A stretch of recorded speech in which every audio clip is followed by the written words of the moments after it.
આ બધો ઘરડો થઈ ગયા ને કાઢી મૂકો. અરે વાહ યાર વાહ, તારો વિચાર. આ ઘરડો થયો કે કાઢી મૂકો. હું એ ઘરડો થઈ ગયો, મને કાઢી મૂક નહીં યાર.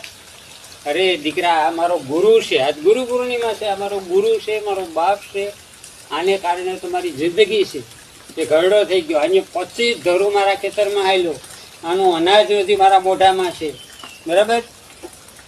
અમારા વ્યવહારો અહીંયા હાંકવા, અને તું સનાતન હિન્દુ ધર્મમાં હોવા છતાં આવું કીધું કે બળદને કાઢી મૂકો. આયર આપણે તો આશરા ધર્મવાળા રામભાઈ, અમરમાં, દેવાયત બાપા, ભોજો મકવાણો જેની આશરા દીધા. તો અહીંયા તો આપણી ખેતી કરી, અહીંયા તો આપણું પાલન પોષણ કર્યું. આને કાઢી મૂકો. આ અમારો ગુરુ છે.